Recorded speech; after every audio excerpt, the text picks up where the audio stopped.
What's up, everyone? Welcome. We have a great show for you today. This is Q Grows from the future. I messed up the intro to the original episode, so I wanted to record this one real quick. We have a great interview with Future4200. If you're not familiar with him, he's got a website, a forum that he created for the community. We talk all about distillates and extraction and markets. It's super interesting conversation about what's going on in the cannabis industry and these different markets and how to build businesses.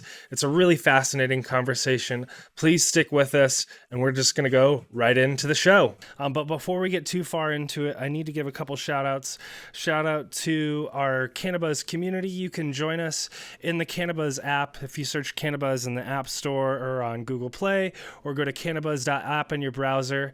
Use the code GROWERSLOVE for 50% off your first month on Cannabis. Your support helps us keep going. It helps us ship out seeds and hats and all sorts of goodies out to our supporters, and it makes all this possible. So please join us over there in the Cannabis community. Post up your grow. We'd love to see you in there.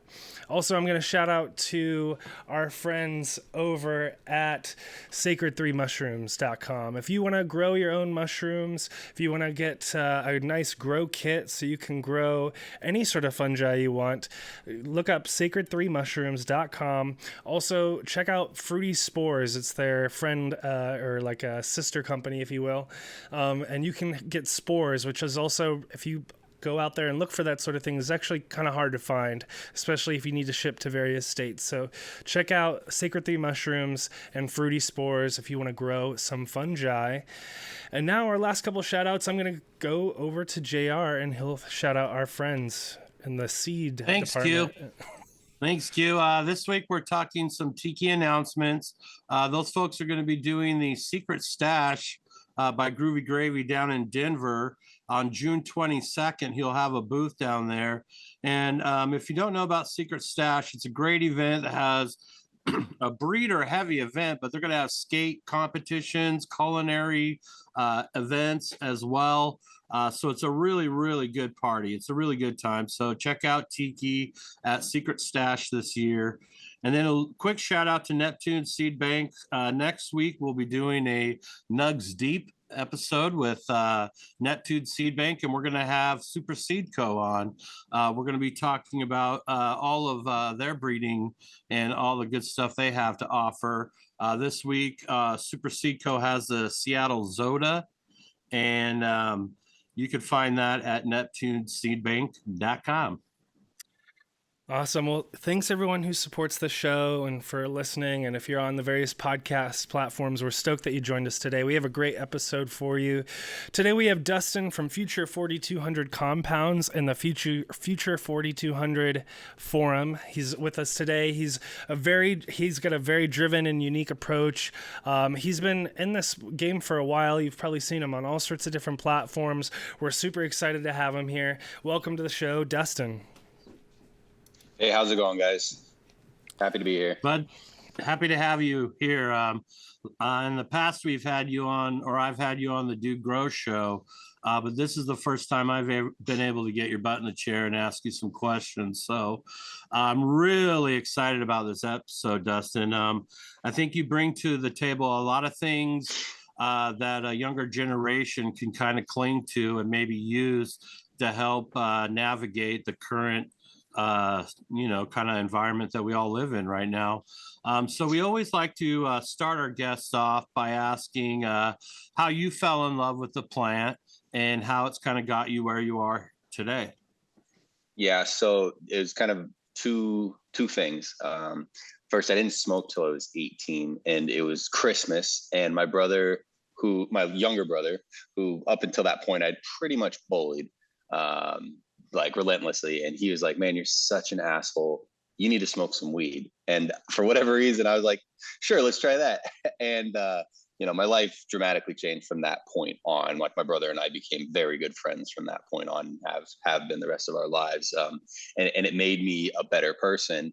Simultaneously, I was playing pretty high level lacrosse, and I was still battling my childhood asthma. And I don't think it was lacrosse because I had been playing for like 6 years at that point. But as soon as I started smoking weed that year, my senior year, like my asthma went away, and it's been gone since. It's like one of the little lies I tell myself. I'm like, why I shouldn't stop smoking weed. And there's plenty of reasons to not, to continue to smoke weed. But, some of us smoke weed at a level that might be considered excessive to others. And maybe it is, maybe it's not, but my asthma's never come back. So I keep smoking, and, it snowballed from there to like dropping out of college and pursuing a trapper life, and, getting land, growing more weed, getting into extraction out of necessity, just endless snowballs. So it's been like an instrumental part of my life since I was 18 years old. It's wild to kind of look at those forks that we have in the road sometime. I mean, had your bro never come up to you and said, hey, man, you need to chill the fuck out. Imagine the person you would be today, Yeah, completely different. Or if I had said no for whatever reason, like, yeah. That happened in a different timeline. And so it'd be really interesting to go meet that guy. So, can you give us the background or on the backstory on the name Future4200? Can't. One of the downsides to being such a heavy user is poor short-term memory, especially for things that are like frivolous. And I remember all I can remember, and it started when I started an Instagram. It said you have to have a handle. Didn't want it to be my name because it was cannabis, and it was like 2016 or something. And I wanted it to be Future420, but that was gone. And I don't remember why I wanted it to be that. I just remember that was gone. So I picked 4200, and here we are. No clue. That's so wild because you are Future4200. It worked out. Right. And so the kind of the legends that I, hearing about you coming up, was that you kind of cleaned on some remediation techniques in the early days that helped some people clean up some stuff. And so how were you able to grab onto that science at that time and help those folks out? Yeah. So specifically the situation was California previously didn't have pesticide testing requirements on their products. And then they implemented pesticide testing requirements kind of like an overnight deal. They said, oh, this is an emergency. Here's the limits. And so you had all these people in California sitting on bottles and bottles of distillate, just, millions and millions of dollars of distillate that all of a sudden became unsellable within that market. And we were watching this come up, and I realized it was a problem. And I just put up a thing on Instagram, and I said, hey, this problem has popped up. I'm looking for a lab, and I need access to analytic testing, but I need the lab or the testing lab to cover the cost. I can't afford the tens of thousands of dollars of testing research, or you need to have an HPLC in your facility that can do pesticide testing. Anyways, I flew that flag, and someone down in Oakland, NUG, which is associated with SC Botanical, or SC Analyticals, they said, yeah, we'd love to do that. And I said, okay, here's the deal. I think I have found in the literature another, like, a way that they remediate pesticides out of like cooking oil sometime, or at least the way to do it if you're going to do it. I think a lot of times they just leave it and let you eat it. But if you were going to, so I didn't invent anything. I just found someone else was doing it. And then I had, like, Photon was one of them, but I had several chemists on retainer at that point that I was having help me through the other processing things I was doing, large scale ethanol extraction, distillation. This was all very novel at the time to cannabis. And at the time, very few chemists were playing ball with us because it was still like too much of a danger to your, that degree you just paid a couple $100,000 for. So it was very tricky. Like, there wasn't very many chemists or engineers actually in the industry. So I was just, outsourcing to them. So I didn't figure out anything. I presented this literature to one of my chemists. I said, hey, here's how they're remediating oil, like food oil. Do you think it would work? He's like, yes, but no, you need to change this, this, and this. And if I was going to do these trials, it would look like this. That was Photon. And so then we went and tried all that. And it worked in the lab. We pinpointed several different procedures that started to remediate. Mycobutanol was the big one that they had a problem with. And in California, it's because, like, all the soil, all the water, the whole entire state is contaminated with this shit because of the amount of large scale agriculture there and the drift and the water contamination. So it's everywhere. Like, potting soil is contaminated. People weren't spraying myco on their crops. It was just in all the components that they're using, and they were unknowingly contaminating. And combine that with the state setting a testing requirement that was in like the parts per billion. So, you know, the tiniest little bit of it could spoil your whole fucking thing. Anyways, we figured out several different methods, refined those, and then I shared with the lab. I just made them a deal. I said, look, I'm going to take this SOP and give it out to people for free, like on the internet. So we're gonna let everybody know about this, and but I want you to be able to do anything, you know, you want with it as well. And they asked for 2 weeks. They said, can you just wait 2 weeks before you tell everybody? And because they were sitting on like $7 million in inventory. I was like, sure. So they remediated their inventory, sold it. It was now, you know, Cat 3 compliant distillate, which was in a freaking the droughtest of drought for that disty, because all of a sudden everybody's was like, if you had clean disty right then, oh my God, it was worth so much money. So they cleaned up, kicked me back a little fee, and then I dumped the whole thing for free onto, and it was kind of one of the originating articles for the forum. I launched that with like bucket text, some simple like how to build a distillation unit off of Amazon, you know, and then some like various, but that was one of the, and then that one, the pesticide tech remediation, and that was the core group of posts that we jump started the forum with. So that's kind of how that all came about. That's amazing. I think it's incredible. You know, you saw a problem and a way to solve it. You had financial restrictions and you found a way to solve that. And so that's kind of the theme of things we're going to keep hitting on, kind of as we keep going. Yeah, I mean, one of the things that we've been able to kind of cultivate with this show and getting folks like yourself on is we really love just sharing information and helping everyone level up their game, growing, whatever it may be, their business. And it seems like obviously you were, you know, pioneering in a way, sharing this information, like open sourcing, you know, knowledge, if you will. Can you talk about like that philosophy? Like, why do you have that philosophy of just giving all the way? Because like you just said, that company just unloaded a bunch of distillate and they made, you know, hundreds of thousands or however much money they made off of it. And then 2 weeks later you were just like, yeah, everyone else can do it now. Why did you not decide to just be like, oh yeah, I can make a shit ton of money off of this? Yeah. What I've realized in life is that the better the people around me are doing, the better my life gets with much less work. So yeah, I could have bogarted that tech and charged other companies to do it and tried to, you know, protect the tech. It would have eventually leaked, right? So you would have had to, the goal would be to make as much money up front as you could with it. What I now in hindsight see as the main benefit to that is all you have to do is separate the way that you look at capital, right? If your only thing that you see as capital is dollars, then yeah, it makes sense to bogart. But what you realize is that social capital is more valuable than dollars, because dollars only come from social capital. You have to have social capital first, some relationship with another person. That's where the dollars come from. And so you can just circumvent the whole entire dollar thing by having a bunch of social capital. What I realize is by dropping that and expanding my reach and my following on social media and the internet, it brought me way more money in the long run than it would have, doing much less work, just being me, just being this guy on the internet. And it's kind of been the basis for all of the other, everything that I do. But the underlying thing is that it's selfishly what I realize, why I keep doing it after assessing like the way I've operated over the last couple of years and how it's the returns that it's given is selfishly, the better your life is, when we're together, the better my life becomes, right? Like you're likely to buy me dinner if I've helped you, you know, succeed in business or do these things. Like you might fly me out to Miami or whatever to come hang out for the weekend, or, you know, all of these different benefits that are coming in. Oftentimes I'm the first person someone thinks of for some random consulting, like, hey, I want to build a lab in a new market. Oh, great. I have a whole package. Here you go. Yeah. That's exactly what you need. Like, pay me. And then, so, you know, it's being that guy was much more valuable than making the quick buck. Yeah, no, that resonates with me.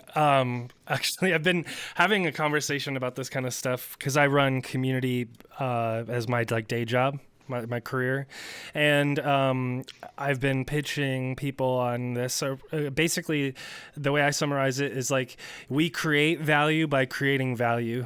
Like you create value for yourself by creating value for others. You know what I mean? Absolutely. That's really cool. So was that like what? Sorry to just double click on your origin stories real quick. So was sharing that information, was that kind of like what got you onto the scene, the splash on the scene, or you just had kind of like a following before that, or were you just kind of like you put the call out and bing bang bang, all this stuff happened, and then all of a sudden you were kind of like on the map? Yeah. So in 2014, I helped set up one of the first licensed grow process facilities in Washington State. We had bought our first 20 acres, my business partner and I, as a bug out in 2011, out in the middle of nowhere on the southern coast of Washington. And then 2 years later, the state legalizes, and the first like 5 or 6 licenses come to the port here had a bunch of vacant buildings, and they said, hey, weed growers, come down here with your license and we'll give you like rent for 10 cents on the dollar up for the first couple of years, because this is all government subsidized, and you'll be perfectly safe and compliant. Like, here's the sheriff and the police chief are all like, yes, please come bring your license. So they did, and it brought a bunch of economy to us, and bringing value thing worked really well there. But anyways, my business partner and I are like, Jesus, you can't escape it. So we walked over there when they were building out the building and talked to the guy that owned it and explained who we were and how long we'd been in the space at that point. And he's like, great, we could use some experienced people. So I ended up with the general manager position there, and we were growing pretty good, and it was time to build out the lab. And he said, all right, we're going to set up this lab. And at the time I had about 3 or 4 years of experience open blasting with Captain Cosmics. And I was like, all right, I know that the next step up is not open blasting, so we need to bring in the pros. And at that time it was Skunk Farm. So I reached out to them. I sent them an email. It's where I'd learned everything that I knew at that point. And we hired them to come build out the lab. When they finished up the build out, Joe Oakes, one of the original Skunk Farmers, was like, hey, this job sucks. This guy you work for is a fucking idiot. You should come over and see what we're doing down in Portland with Farm Gold. I was like, all right, that sounds cool. So I was already doing a route at the time, so it was just right on the way. So there was nothing to stop by there once a week when I was on my way. And they were building, like high-end white films, doing full lab build outs for licensed facilities. And this is in like 2015, the beginning of 2015. And I went to the guy that they partnered with, the money guy, and I said, dude, can I work with you? He's like, no, we don't have who the fuck are you? You don't have any experience. You're not going to do any, like, what are you going to do for me here? I was like, okay, cool. Can I sweep the floors? He's like, I'm not going to pay you. I said, that's cool, dude. I don't care. I'm not here to make money. I want to be around Gray Wolf and Joe and all these people that are building out Catherine. And so he let me, and eventually they gave me like little jobs. They let me drive the truck to Vegas for an install, and I got to like meet the guys that own Planet 13, and all these little things. But so I basically swept floors there for about 2 years until that thing fell apart on the other end. But that was kind of my jumping off point for getting into the lab and deep into the extraction side of things, just through firsthand knowledge with these guys. They were the best of the best at the time. Gray Wolf historically was, one of the crucial pioneers of closed loop hydrocarbon extraction. And this is right when legalization is really starting to take off. So that legal labs are being built all over the place. And then in 2016, I started an Instagram just to kind of document my journeys on that side of the space. I hadn't done any social media since a teenager because I switched up careers. So I was ghost for a very long time. And then 2016 started my very first, and it was Instagram, the Future4200 account. And it was in 2018 that we did the data dump, and that included those SFEs, the remediation, the ethanol extraction, a bunch of other shit that we were doing on the forum. But the data dump also included all of the scientific literature that I had been bootlegging that revolved around cannabis. And I had been cataloging all of it into files. Like, when you just bootleg, when you rip these files, it's a PDF file and it's got some shitty title that doesn't really suit. I put it all in order and organized it, like hundreds and hundreds of these. And I did a thing on Instagram where it was like, if you repost this on your main feed and tag me and tag like 3 of your friends, I'll send you the data dump. And it was at that time on Instagram, it was really weird because, and I've got videos saved of this, whereas people are sending me the video of them scrolling through their feed. And especially since cannabis, like the cannabis industry was so tight and Instagram was the place to be at that time, it would just like it was a yellow background on this thing. It yellow washed like every single one of my cannabis friends online's feed. It was the craziest thing. But so the forum, it was all, in order to get it, you had to come over to the forum, and that's where the link was hosted. So we funneled a fuck ton of traffic from Instagram to the forum right off the bat. So when we dropped this thing, it immediately had 6,000 or 7,000 users and was getting like a couple 100,000 views a month on a forum. And now we're in multiple millions of views every month, tens of thousands of members. But that was all based on just giving all that information away for free and funneling them over there, which was pretty crazy. That was like my first look at like, oh, you can use social media to funnel people to your own thing. And that anytime you funnel, there's points right there to build capital, whether that be social capital or dollars or whatever it is. Yeah. Hey, JR, you're on mute, buddy. I like that. Sorry about that. I mean, that's kind of a powerful idea. And one of the driving forces, I think, for this interview is to let people know that, the days of standing at a trade show, having thousands of people, or being at an event with thousands of people, those days are kind of waning. And if you have a brand and a business that you want to start moving and making, known to people, these are some of the moves that you're going to have to make, like you said, to start funneling revenue into your lifestyle. So as the forum started popping off, how did you kind of handle moderating and do such a good job at moderating? Oh, well, I think there's probably like a solid 50% of the people that have used the forum that would call you crazy for saying that we did a good job moderating. And then there's the other 50% would 100% agree with you. So we took the approach of, we have built a platform for people to talk. We're not a publisher. We're not responsible for what people say on there. We keep moderation to an absolute minimal. Like if you're doing something just so explicitly illegal, if you're doxing someone's mom's home address, right? There's very few things that we will moderate on the forum. If you're a freaking Chinese vape cart vendor, I'm moderating the hell out of you. Go the fuck away. There's like spam moderation. We have very robust spam moderation. But as far as just like people being, and it's partially to the demise, like a lot of strictly scientific people, very smart people, don't want to deal with the bullshit of the average person using the forum, right? It's like that quote, right? The average IQ is 80, and that means that you look around and half the people are dumber than that. And then they're all on the internet, by the way. The smarter people, a lot of them are out doing real things in life, and then they come back to the internet for a little bit. When they jump back to the internet and they see a bunch of idiots screaming at each other, they're like, I don't know about all this. So we have these crazy waves on the forum of who is participating. And it's interesting. So to your point is, we don't really moderate. To do that spam moderation and some of those other things, it's all network. It's all within, right? They self-elect leaders within, and then those leaders get bumped up and get higher levels of moderation capability. And they're almost all of our mods or admins, or what do you want to call them? Probably moderators, were interested in doing the job because of how much money they've made on the forum without ever giving me a dollar, right? Like that's not the deal. Like Killer Mike's one, his company Quality Stainless was built on the forum, just selling little bits and pieces that people couldn't get from their like big extraction equipment suppliers. And now he's running a huge enterprise. And it's great. I mean, this thing is making serious dough that he built, and so he's willing to give up a little bit of his time to help with the moderation because it's in his benefit. Like if the healthier the forum is, the more potential for his personal business, which is great. That's a perfect, for me as a business person, that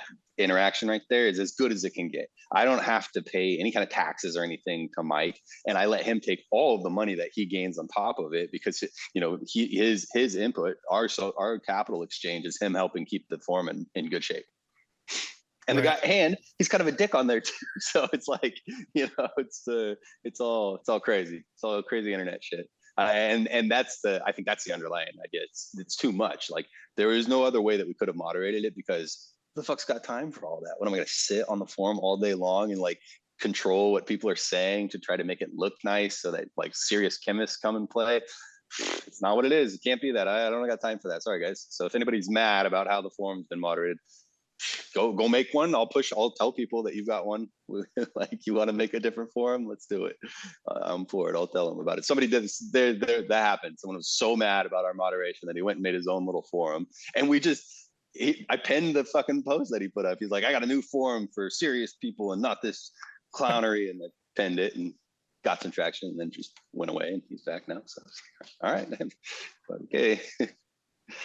I'd love for there to be a super technical, moderated forum for cannabis like processing that had enough interaction that it became useful and like viable. That would be cool. I'm not going to do that. I don't have time for it. That was kind of one of the frustrating things I found about forums as I was trying to learn and gain knowledge. And so a lot of times that's what gravitated me towards YouTube, is that I could watch videos and I could listen to people talk who were very specific about their information, and I could glean stuff a lot more efficiently. I kind of want to talk a little bit about the Good Life Gang. Many years ago, me and you met in Vancouver, BC at a Good Life Gang event. I'm not sure if that was in the first series of events that you did, but judging by last year's event in Vegas, things have come a long ways. And so can you kind of talk about that a little bit, and who the Good Life Gang really serves? Sure. So on the face of it, the Good Life Gang is a membership discount club for cannabis processors. So if you've got a lab, I guarantee you I can save you more money than the cost of the membership, whether it be equipment purchases, consumable expenses, SOPs, development, any kind of GMP compliance, anything like that. We've got, affiliates that serve our members with discounts, priority service, et cetera, all these benefits that they give to gang members. And we have about 75 companies that are in the affiliate space that serve our members. And then we host events, like you mentioned, Vancouver, Vegas, kind of all over the country, all over the world, where we meet up and we sesh and we have a good time, and we share our flowers and our harvests and our extracts, and we network at a very high level. And depending on where it is, I'll have little casual meetups where there's 10 of us getting together, like in Toronto, right? Or I'll do I haven't done one in Vancouver in quite a while. The last two. Maybe we've done 3. But anyways, they've been great. Even the first one was pretty good. Like at that time, it was a pretty relatively small group, like the GLG as a whole, and it still had a good turnout. But part of that was because of Tim, right? And Tim's the man. Tim at Kind Concentrates. He's really been my one of a few really good connections up in Canada that I've had that have really helped me succeed up there. So anyways, we do those parties, and then we also have like this underlying, like the idea of the gang is to push permaculture effectively. And when we were talking earlier about, the kind of paying it forward, the better your life is, the better my life is. That's just one of the basic permaculture principles. Permaculture being a design science that revolves around identifying successful natural patterns and repeating them in all aspects of life. So one of the catchphrase of the gang is good hash, good people, and good food. And we try to tie all those things together. And then if you take a step back, that's what I built my life on. That's what I do. I don't have a day job. I built this house on this land that I own, that we grow most of our food on, smoke a bunch of hash here and just hang out with friends. And I try to be as transparent as possible as how I got here and how you too can get here. We share lots of resources on here's like a couple of crucial people that I listen to that helped me find this freedom in my life. And I'm pretty sure you could do it too, is the thing. I wasn't anybody's, I was a fucking college dropout stoner. So I don't know what you guys are talking about, how it's too hard, but I mean, you can make it happen if you want, and we try to help everybody with that. So the gang is kind of on the surface. people come for the discounts and they stay for the meetups because the networking is extreme. And so that's kind of the gang in the summary. It's like the physical representation of the forum.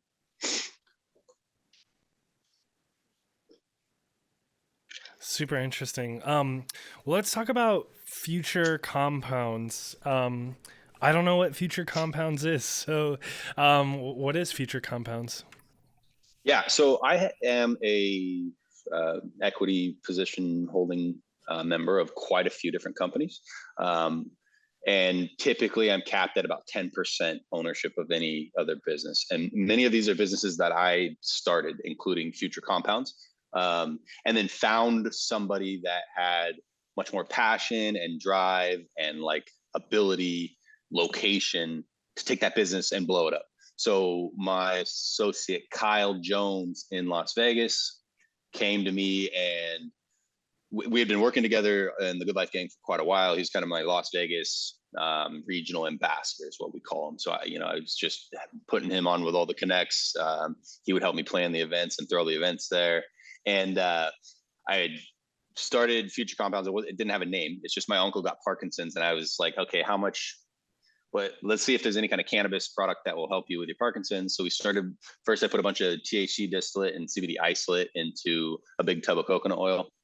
And that worked pretty well for him, but he got too high in order to get the relief he needed for his Parkinson's, he had to get too high. So then we switched it to straight CBD isolate and just tried that out, see how it went. And he could eat a shit ton of it. And he's like, well, give me enough of this so I can take baths in it. Okay.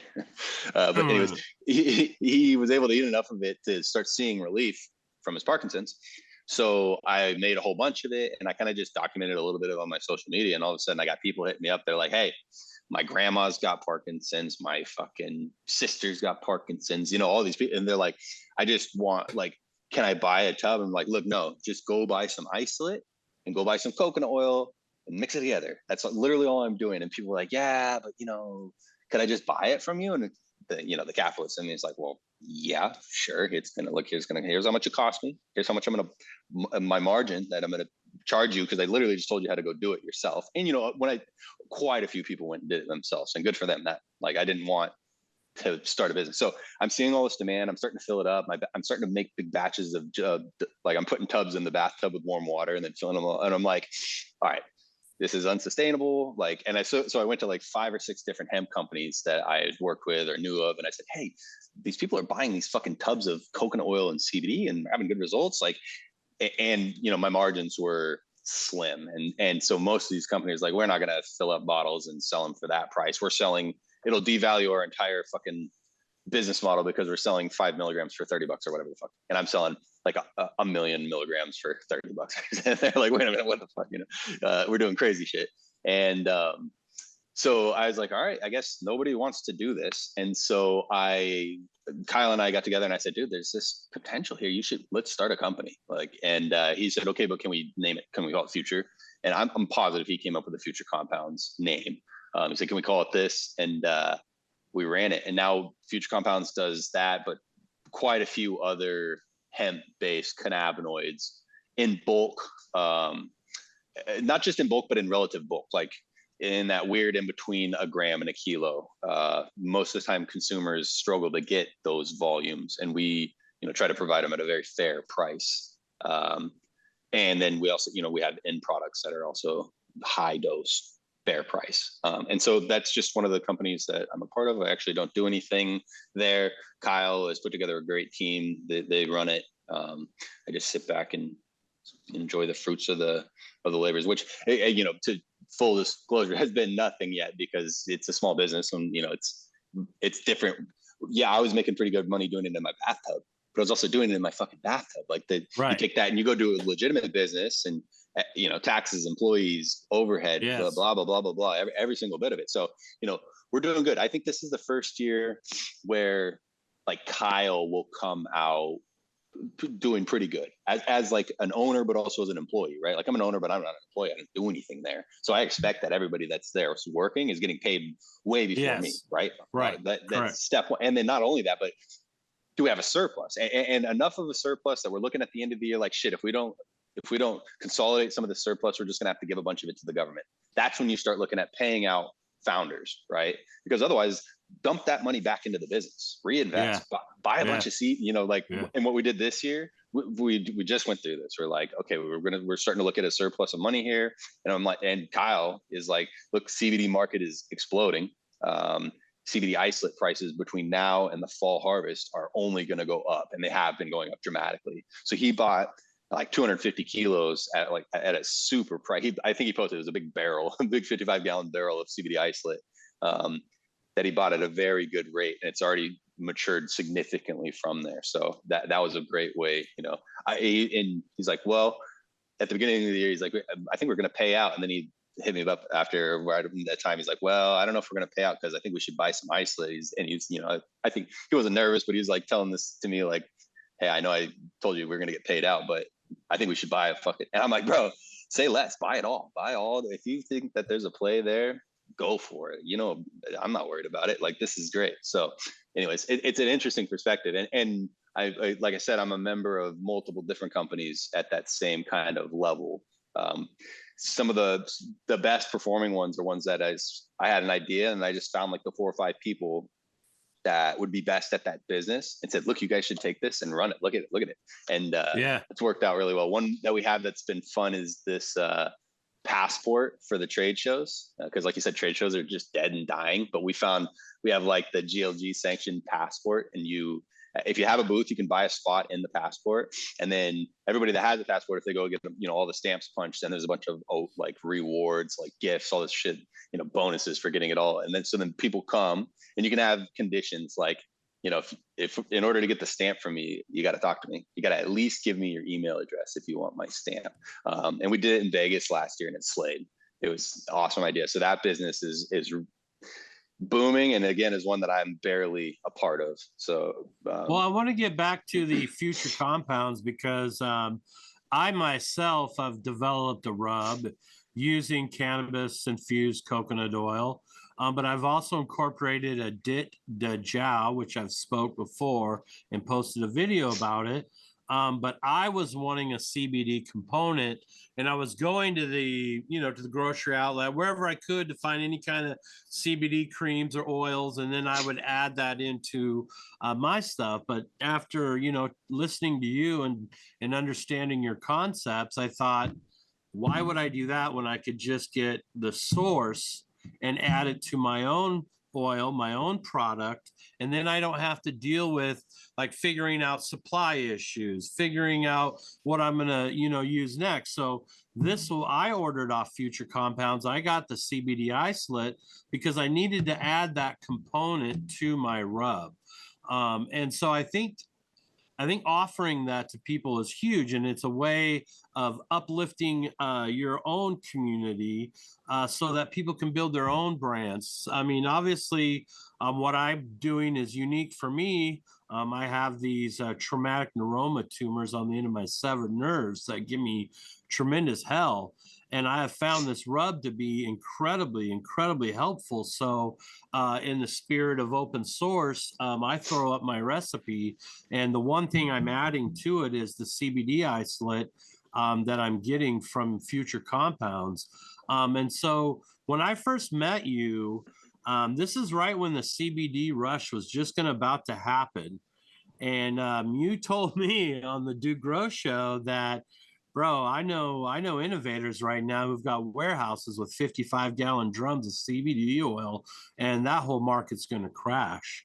But then I just heard you mention that things are kind of ticking up a bit. So can you kind of speak to that a little bit about where the market is with CBD and what we can expect?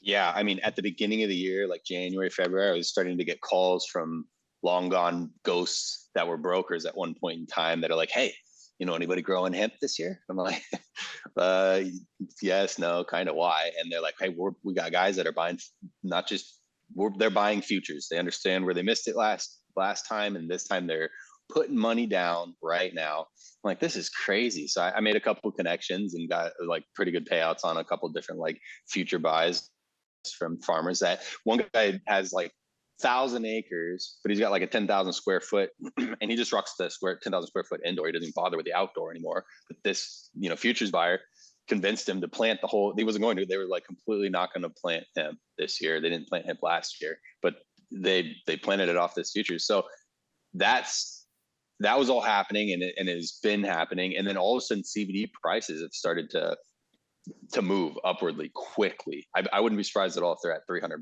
I don't follow daily, but every time I talk to Kyle, he's telling me how much CBD's gone up, and there's no like bulk replacement for it except for what's going to come this fall. And so we're seeing the tail end of the previous kind of like oversupply, and the little steady continual that's been coming has now dropped below what the current demand is in the market, which is pushing prices up.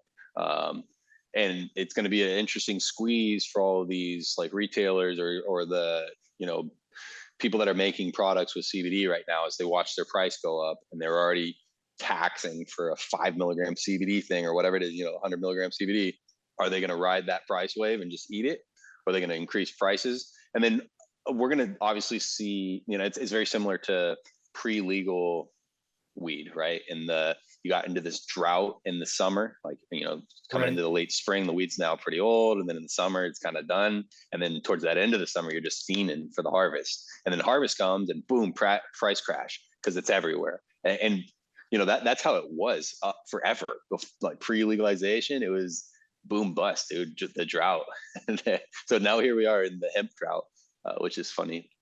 But I think the underlying thing with that is it's just going to take a while for the hemp market to mature to a point where it doesn't have such crazy swings. But in agricultural commodities, swings like this are common. Look at coffee right now. Cacao was like $2,000 a ton for a long time, for a relatively, like roughly 2,000. It went to like $12,000 a ton over the course of like 3 months. It was insane. Like this, and it was because two of the main coffee producing regions in the world are in Africa, and both had like total crop failures because of various factors. But that could easily happen, and continuously with hemp, especially if it's all grown just in one spot right now, like the US, which is what happens now. The global CBD price is going up because the US CBD supply is diminishing, and we were like the primary supply for a while there. Yeah. So it's interesting. I want to ask you a question that's not on this list, but you just made me think of it. How do you think these dynamics are going to change with rescheduling, right? So we're looking at federal rescheduling. Based on conversations I've seen online, most people expect that to happen probably like September, October. We'll have rescheduling to Schedule 1 for cannabis. How do you think that will affect some of the stuff that we've been talking about today? Yeah, I mean, on the hemp side of things, I don't necessarily think it will affect much, except it might. It will. It'll take pressure off of the alternative cannabinoid thing. So I guess better put is, if all these big corporations that are probably pushing for federal legalization are probably also pushing for the farm bills to be tightened up, so that all these like loopholes. outside, the loophole cannabinoid, THCA from hemp, then that portion of the market gets pushed back into these regulated, legal, tax-paying markets, and the government and the big business will go into cahoots to make sure that happens. So for the hemp guys, if that's your bread and butter, selling these loophole cannabinoids, just like the odds of that being a long-term solution are pretty slim. We at Future Compounds, we don't sell any like ambiguous hemp cannabis compounds, except for CBG, I guess, and the fact that like CBD and some of the other compounds we have grow in like high THC strains of weed. This is all we're talking about, cannabis here, all of it. But anyways, that the removal of the interstate barriers will be the biggest impact that federal legalization has by far. And they're hinting of that already. Of course, if it's federally, if it gets rescheduled, it's hard to say, because cannabis is currently a Schedule 1 compound that is unlike any other because of this weird state supremacy, allowing for markets within states of a Schedule 1 narcotic. Like that's wild. You can't do that with any other Schedule 1, not without like a DEA license, and you can't do it then to go sell to a store that random people can go buy at. Like, and so that it goes down to Schedule 3. It's interesting on whether it's what kind of impact that's going to have on the state markets, and most likely it's going to be very similar to how the USDA works right now, or the FDA, where there's like the federal governing body, and then each state has its own little sub. Right. So everything will probably stay the same. There's just going to be now one more step of legislature and taxes, lots of taxes. Don't forget the taxes on top of it. You might get 280E relief, which are you probably, it's still a scheduled, but I bet if it federally legalized. Yeah, it looks like we will. Yeah. So, I mean, more taxes on that end, but proper deductions. I'd rather be able to play the deductions game than get around some of these taxes. And that may actually alleviate some of the state. It will alleviate some of the state taxes 100%, because now when Oklahoma doesn't have such egregious taxes, why the fuck would I buy, weed grown in California and have to pay like 35% extra because it was grown here because of all the taxes that it took to get to me when I could have bought it from Oklahoma. So it'll be interesting to see if states are allowed to put like tariffs on it. Like, can I put a tariff on Oklahoma weeds? Yeah, right. Mm-hmm. So that'll be an interesting thing. But the interstate will completely change the dynamics of everything. And honestly, probably from a consumer's standpoint, the worst, because it's going to be like the Walmart effect, right? Big consolidation of big massive, because they can afford some of the, like in Florida, some of the glass houses that I've seen are growing pretty good weed at massive scale. And within a few years, we'll be growing very good weed at massive scale. And it was that one specifically is very interesting because of the requirements for the nursery business for the producers there. Like you had to be a standing nursery, like you'd been like an operating. Oh yeah. For a long time. Yeah. Yeah. And some people use loopholes to get around it, but a lot of people, it just was a nursery and they're really good at growing plants inside of this like greenhouse that they've been running in the swamp for fucking 30 years or whatever, And so putting weed in there is not that much more difficult than whatever flower they were growing before. Some ornamental. And they're killing it. They're growing fantastic weed. Now, but from that point to the retail store, we've got some issues. Like, but if I took some of that weed that they grew off the vine and took care of it like it should have been, you'd have some really good smoke in a couple months, right? Now, if it's ready to smoke, 4 days off the vine, then it's probably going to be terrible no matter how good it was grown. But I've always said that once larger operations learn how to dry and cure good quality cannabis, it'll be a kind of an end game. But on the other side of that, though, we also have this overgrow the nation thing and policing. How do you really think they're going to have the economic resources? I mean, we've got a lot of the police unions and stuff saying we just don't want to even have any kind of scheduling of cannabis because we're just tired of fucking dealing with it. And so then you're going to have these enforcement issues. If I'm selling weed to everyone in my neighborhood, nobody gives a fuck. That's going to change a lot. So how do you see the scheduling and manipulating of the farm bill being able to be truly an enforceable thing? I think they'll just give a condolence, like it's like eggs, right? I can sell up to some amount of eggs from my farm here where I'm at with no special license, no requirements really at all. If I want to sell more than that, or if I want to sell them to you somewhere else, I have a little bit of rules. And if I want to sell them at the grocery store, I have a lot of rules. Most people will pay a premium to go buy their eggs at the grocery store when they're buying all their other shit. They may even drive by the guy selling eggs on their way to the grocery store, and they're still going to go buy it at the grocery store. But the guy selling the eggs, he didn't care. He's probably selling all the eggs that he can grow, and it's good for him too.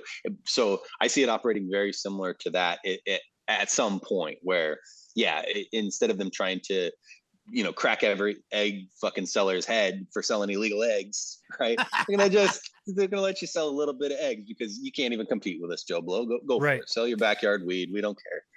I see that being, yes, and especially the kind of the more rural you get, but in certain spots, like sometimes you get too rural and it goes hard right, and they're like, then now they're cracking your head for your fucking weed plant, right? Like, how dare you grow the devil's lettuce here? But like where I'm at, in between two like ultra progressive massive cities, it still is like right leaning where I'm at, but there's a big influx of people that lean left. So yeah, we get like kind of in the middle as far as the regulatory bodies go, the government and the police and all that shit. And so yeah, I can grow and do grow, and haven't had a medical card since probably 2014 when the system kind of went away here.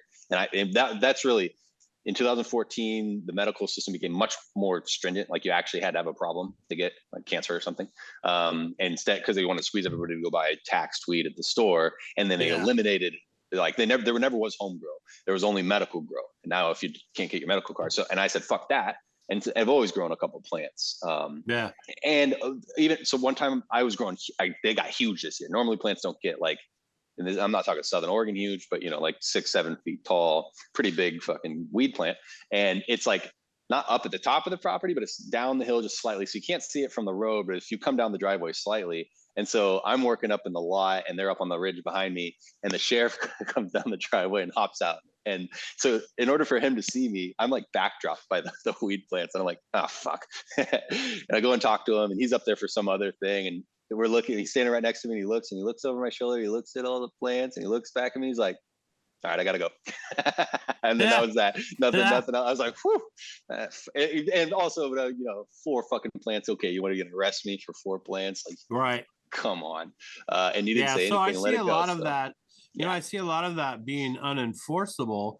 And then I see opportunities to share information and build your community in a way that gives economic growth for the people of your community. So I now am sharing all the information on how people can grow well. I'm sharing information on how they can make their own ointments, their own or hashes or whatever that is. And so how do you see all of that impacting the big pharma?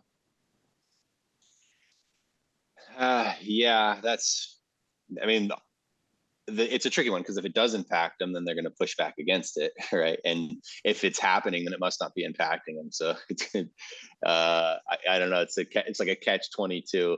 I think a lot of that is there's going to be this age out of like a lot of the young kids are so fed up with everything right now that they're anti anything, anti-government, anti-corporation, anti it all. But at the same time, our nation is getting less and less healthy as we go. And those people are more and more reliant on pharmaceutical to survive their diet. And so, I don't know, it's tricky. I think the pharmaceuticals, they've already been experimenting in Israel with synthetic cannabinoids, right? So I think that they're going to go full hog into that, is just try, do more in synthetic cannabinoids. So eventually you'll probably have some sort of, THC pill that you can get prescribed from the doctor and get through your insurance or something like that eventually. I see us going through... I see us going through a massive battle where the pharma company is petitioning the government to say that's the only compliant cannabis. If this is now, and that's the scariest thing about a reschedule versus a deschedule, or even a reschedule further down the line. Like why did they stop at 3? It could have gone 4 or 5, or deschedule. The only reason in my mind that they wouldn't is because the pharma companies are ready to, or have been paying, whatever, or about to pay off. If I was a politician, I'd look at it and say, yeah, let's, I bet the pharmaceutical companies will pay us to move this around a little bit. We're already seeing that within our psilocybin our community. They're getting synthesized, and you see Sanjay Gupta go on CNN and say, well, these synthesized compounds are safe. Otherwise, you don't know what you're getting. You know what I mean? That kind of thing. And so they're trying to detach us from nature. They're trying to break us away from our relationship we have with plants and fungi. And I think that's a real problem. And I think, as you said, Big Pharma is not going to let go of that easily. And they're going to use all of their tools, which they have many, to make sure that doesn't happen in the future. Right. Yeah, Paul. I think so. Politicians, I think it's important to remind people politicians are cheap. Yeah, they are.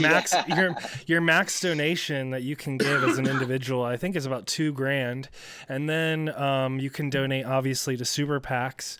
And there was a dinner with Donald Trump a couple days ago in San Francisco near me, and I think people were spending $50,000 a plate, up to $500,000 a plate. So if we're talking, you can buy a president for $50,000. I'm sure these pharmaceutical companies are got money to throw around. Yeah, spend a couple $100,000 and you can make some stuff happen, I'm sure. Well, cool. We're coming up towards the last little bits of our interview with you today, or our time with you. So I'm going to throw it over to JR. What kind of questions were your top questions that you wanted to make sure we hit? Yeah, I really want to get through some of these because I think I want to talk about, future revenue strategies for young America. One of the things I admire about your generation is their willingness to make their own food, to make their own products, build what they can. And you've done a really fantastic job of this and documenting this. So can you kind of tell folks how the many ways you kind of tackle these issues of regaining this kind of autonomy? Yeah, I want to roll that in with one of the other questions I saw in there, which was like if someone had like a 50 by 100 lot or something Yeah, that's along coming those up. lines. That's coming up. Let's roll those 100 lot. Yeah, let's roll those together. Like I've got a little bit of land, which a little bit of space that I think I'm going to try to monetize, and let's just work off that one versus like digital monetization or any of the more abstract ideas. But okay, we've got access to a little bit of space, and ideally it's got some sunshine. And I've got water, assuming those things, or no sunshine, but electricity. Like you could get away with electricity or sunshine. If I was going to what's the quickest way I could start making money right there? First, I would plant some maybe like honey locust or some rapidly growing tree that tolerates being coppice. So I could start mass producing cuts of a plant that I could sell. Like a weed, perfect plant would be weed. I'd grow weed. I'd make a bunch of cuts. I'd be mothering that thing. I'm selling clones, right? But there's a bunch of other flowers, plants that drive high value that you can easily clone, make a bunch of money off of. Two, I'd probably get quails for that space. One of the most efficient as far as feed conversion goes, animals that you can raise, like the amount of pounds in to the pounds of eggs out is almost unmatched. And in America, it's the most tolerable thing. Like guinea pig would probably be higher, but most people don't eat guinea pigs here. So, word. Yeah. So quail. So I got clones. I got quails. I probably would start doing microgreens. If I'm only got a 50 by 100 lot, it sounds like I'm like urban, suburban. So microgreens and mushrooms, two little things that I could start growing. And I'd immediately I'd set up like a worm bin and a black soldier fly bin to be handling a bunch of the waste from all of those three to convert into food to feed back to the quails.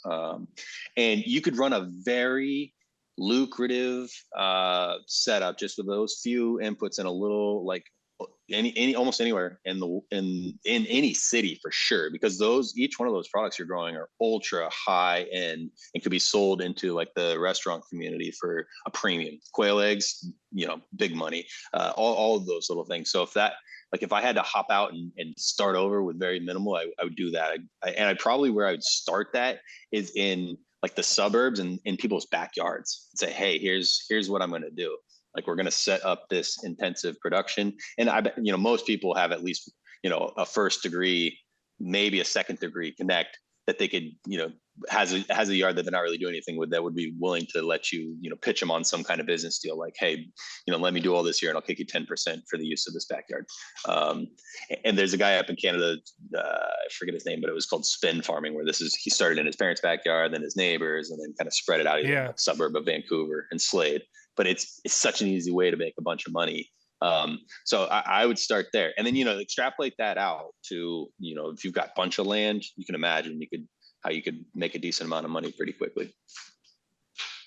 That's pretty cool. So yeah, that's really cool. I like those. I like all that idea because, like you said, the local culinary community, they will hook it up for good quality ingredients. And that the ability to utilize your space I just kind of sat down and I thought, okay, so there's a 50 by 100 lot.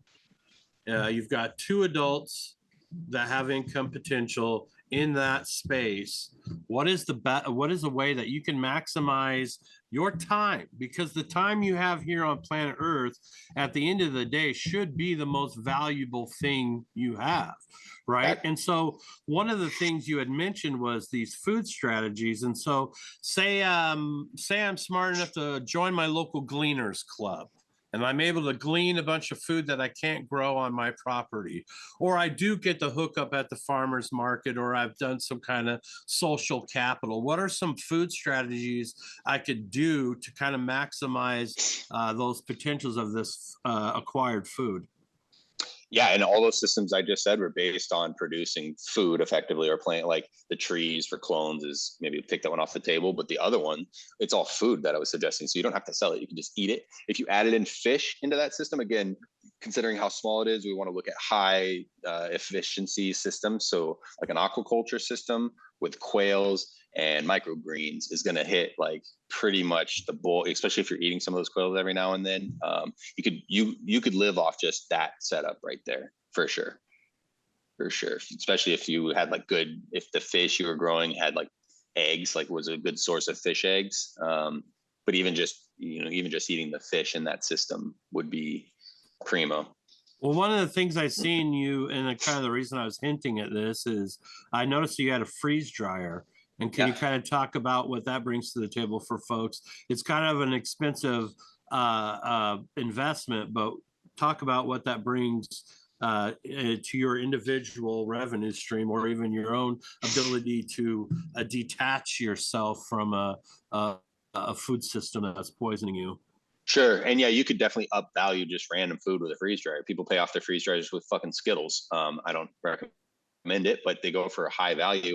And where I found the most value in the freeze dryer is putting liquid into it. So anytime I have an abundance of anything liquid, I'll put it. Bone broth comes to mind most frequently. We freeze dry a bunch of bone broth. Also, occasionally I'll do eggs. If I have just like an extreme abundance of eggs, I prefer to go to ice cream with eggs. But if I have too much ice cream or something, I'll scramble a bunch of eggs and put it in there, and that's fantastic. 20-year lifespan. But more importantly, the prepping aspect, the storage of it becomes much more space effective because I'm not storing all this water. Again, like you said, kind of expensive, but freeze dried scrambled eggs are worth far more than the eggs were in the shell.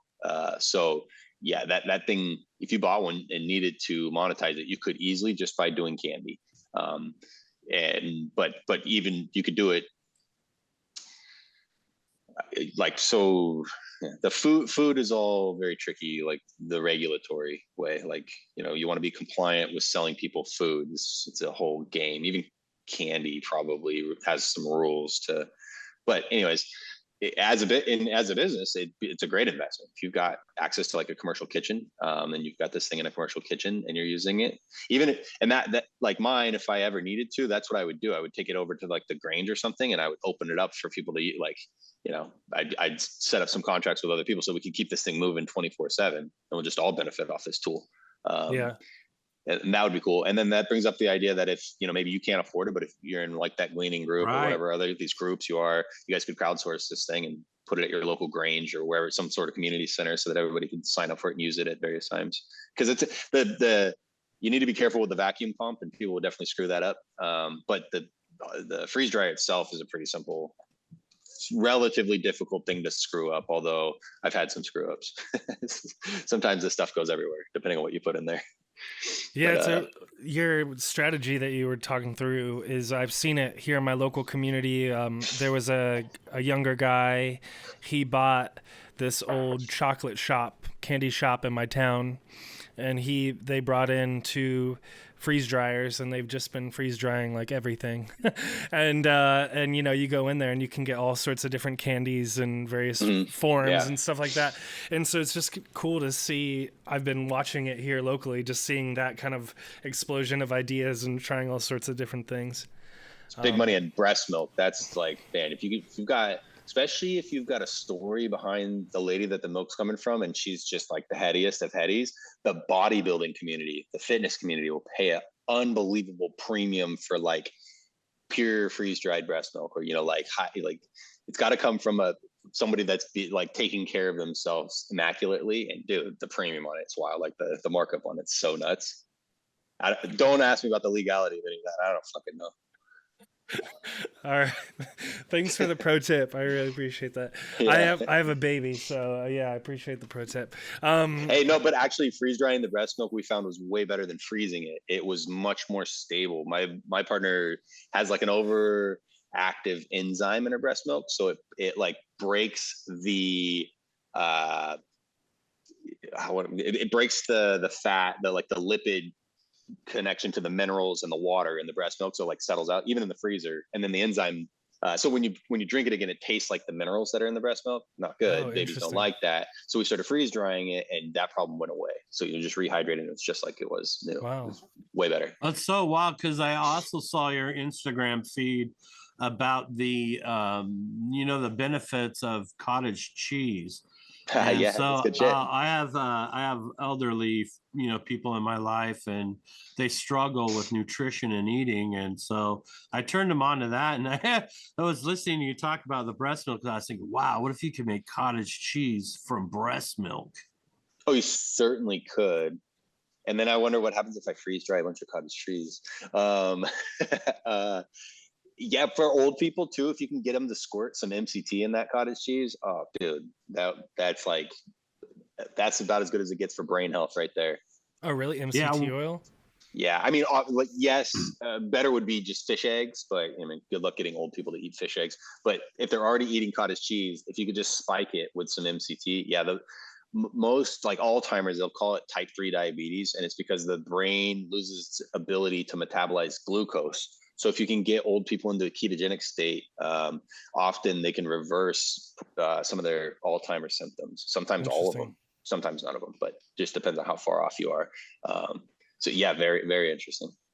And if you spike that MTC oil with a little bit of cannabis, you could also stimulate their appetite and deal with their wasting syndrome. I had a conversation with my doctor about that, because my Uncle Jim, his wife is kind of having wasting issues, and the big thing is getting her to eat again. And so obviously the Western medicine approach was to prescribe her Marinol.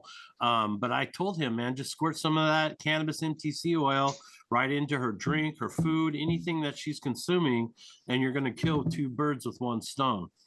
Yeah, get her to smoke a fat blunt.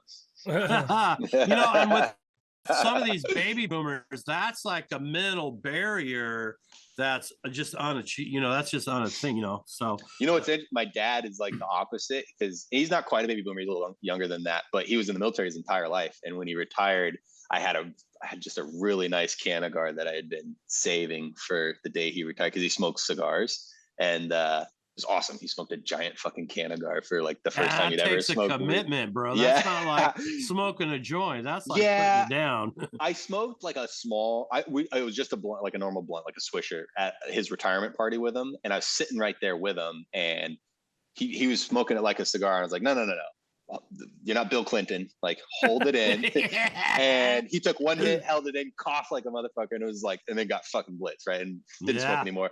But after the Canagar, he's like, it was all right. It didn't taste that good. It didn't really get us high. And I'm like, what do you mean? And I was like, well, like, how long did it? And he's like, yeah, the thing smoked forever. We smoked it for like 4 hours until it was gone. I was like, dude, and you didn't get high from it? He definitely was just fucking puffing it like fucking Winston Churchill or something, just like, damn it. So I gotta babysit him on the next one. That's so great. Well, I appreciated the MCT oil, because I make MCT oil, cannabis MCT oil for my dogs. Really helps. I have a really old dog, and it really helps her get around. So I'm gonna actually look up your future compounds as well on the CBD. Add some CBD to that. That's kind of the cool thing about the future compounds. And we didn't get into the CBG aspect of that, so maybe we can have you come back on in the future and kind of help us understand some of these cannabinoids, what they bring to the table. I think that's something we haven't really done, is a real good breakdown, and you'd be a beautiful person to have that done. So the future holds unstoppable technological advances. How do you plan to integrate this into your future brands? And also, can you kind of speak about the humanist movement to separate from AI and technology? Well, yeah. So I'm completely integrated with AI. It does a bunch of my work for me now. Especially since most of my like work is digital based. So yeah, AI does a bunch of shit for me. It's cool. I love the AI. I heard this thing where if you talk shit about the AI at any point, it's going to remember forever. And so when they take over, you don't want them to remember that you're disparaging them. So I'm a big fan of the AI. It's been great to me. And then on the humanist side of things, we got a lot of babies. We're going to have some more babies, I think, too. It's easy to feed them. We got all this land. Like, I need more laborers. But also, I'm going to encourage them to integrate AI into their life too, to make it, because I don't think humans should spend their time working, and I think the AI is happy to do the work for us most of the time, and that frees us up for a lot of things. Although apparently not art, because it seems like AI is going to be better at that than us. But there's things for sure out there that humans should be doing and can be doing. And if the AI can enable more people to do those things, right, and more people can be productive without actually having to do anything, which should free them up for time. Like you said, the most important thing is time. And so I don't think time should be spent grinding away to pay for food or rent or whatever. Like there's better ways to establish yourself, and better systems and better like societal systems that we should set up. I'm not talking about welfare either. I'm talking about systems that empower people to be in control of those base things. I don't want anybody to be forced to support me, but I want to have voluntary systems that support my community, because again, if I make my community better, then my life gets better. The less people around me that are starving, the less likely someone's coming to steal from me, like at the very base level. So, I'm incentivized to make sure that the people around me in my local community everywhere are better off. That's a good thing for me. So, pushing those ideas, I think, and then using the AI to, do everything that we can do well better. Right. I think. So now you've got your AI integrated robots that are going to be coming out that can thread the eye of a needle. Will you see the less need for pumping out children and just get an AI robot to assist the farm? Yeah, that's interesting. It's like putting like simulation theory to the side. No, I think there's like this jump where it's going to be, we integrate fully with the AI and it's in us, and then we become the same. So we're still going to have like things that people like, and I guess it pays to be the guy, right? It doesn't matter if AI makes everything perfect, you're still going to have the guy, right? That is, if everything's all the same, then people are just going to go with that one person that they see as the person, as the pinnacle. So yeah, maybe my kids won't have to drive the tractor, right? Because the tractor can drive itself, which is great. It'll free us up for more time doing other shit. That's what, robot. I like, if a robot could pick up potatoes, perfect. we'll pick the first ones to get our hands dirty, and then the potato picking robot will pick all the rest of them. Or like the little robot assistant goes and gets the eggs. That's great. Again, freeing me up for more time. And then it sounds like I should have more kids because I got more time. Yeah, we're gonna be more productive. That's fabulous. Yeah, that's fabulous. You'll have more food, so you'll need to feed more children. You'll have more children. Exactly. And the thing is, if you go simulation theory, if this is the Matrix, then doesn't the AI want you to have as many kids as possible so it can take all their fucking lifeblood? And if this is a simulation, which seems like more likely than not, then I'm just gonna max it the way that I want it to go. Which fucking and making kids sounds way better than some of the alternatives. So, and I think and along with that concept, if this is a simulation, I want my simulation to be cool, not sucky. So I would appreciate if people could get along and stop fucking shit up all the time. It's not that hard, people. We can love each other. It's not that hard.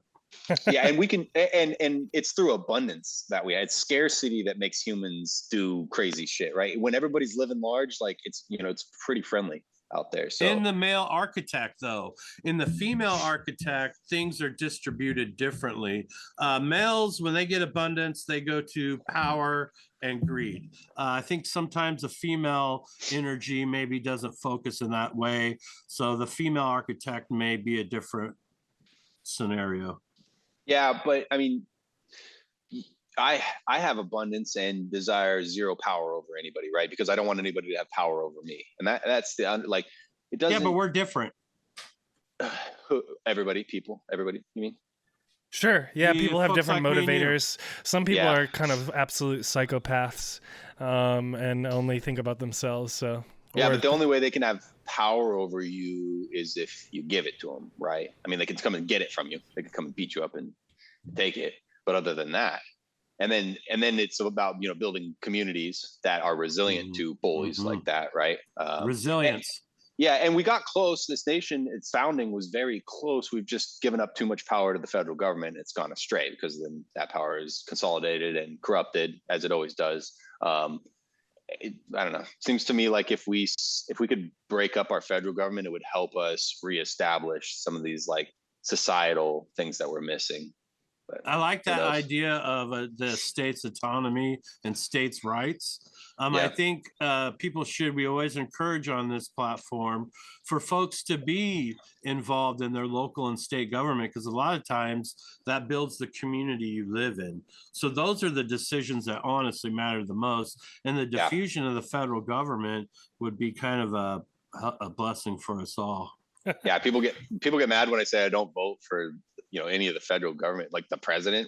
What's the point? I don't either. It's between both parties, between there being both parties, that right there alone is telling you that there's a problem. Conquer, yeah, there's rule. only two of them, and both of them are the only thing they agree on is that the elections are rigged. They both will yell at you and say that when they lose. What the fuck am I supposed to do with any of that? Like, right. I'm gonna stop you right there. Yeah, divide, conquer, rule. Divide, conquer, rule. The whole scenario's been playing out. It's been playing out with humanity since Roman, Greek, all that stuff. So it's kind of silly that people. Well, I'm hopeful that people now have the mindset, and like you said, the younger generations, they're just so fucking fed up with everything that they're learning new systems and they're learning new ways to exist in an ever-changing world. And I hope all this integration of technology and the more freeing up of our time allows us to start investing and building in our communities and repairing a lot of the environmental damages that have been done over time. I know it has for me. Like, the internet has enabled me to live this lifestyle that I do, and we're about to start doing a nature school up at the farm once a week with my kids, and then you can come with your kids. You can't drop them off, you got to be there, but and so that like the internet has allowed me to build this resource that I can then host for the community, which has been cool, and advertise to the community, let the community know that it's happening. So small steps. Well, unfortunately, speaking of time, I've got to wrap up the show because I've got to get to something down in Oakland. You mentioned Oakland earlier. I've actually got to head down to Oakland. So before we go, let's give some shout outs. Like, what sites should people check out? Where can people learn more about you? You can find me on the internet, Future4200, on most of the platforms. I'm more active on some than the others. That's the same name for the forum, which is just future4200.com, thegoodlifegang.tech for all the things that we talked about over there. That's pretty much the only places you need to find me on the internet. Let me give a shout out to my homie Ballsy Jones getting his license out in Florida, and then just a couple these moon melts. I got gifted some of their hash. It was fire. That's what I've been smoking on today. Just want to give a little shout out to the people that keep me high. Nice. Well, this has been a really interesting discussion. I really appreciate everyone's time. Really appreciate learning more about you. Obviously, at the start of the show, I didn't know all the stuff that we were going to talk about today. So it was really cool to go down these different routes. On my part, I would encourage everyone to vote, even if it's in a presidential election. But there's usually a lot of interesting, important stuff down further on that ballot. So maybe you don't fill out the top bubble, but you can fill out the other bubbles and make your voice heard. But we really let me take it back. Everybody should vote for Ron Paul every year, always. Yes. Write him in. Right. That's awesome. And he's like Skeletor or something. He'll be dead, bro. We're voting for the ghost of Ron Paul. What we could have had. Well, thanks everyone for hanging out with us today. If you enjoyed the show, please give us a upvote or thumbs up or whatever. Tell your friends about it. Tell your friends to download the episode on Spotify or whatever you listen to your podcasts on. And as always, everyone, we hope you have a great show, and growers love. Love. Peace, everyone.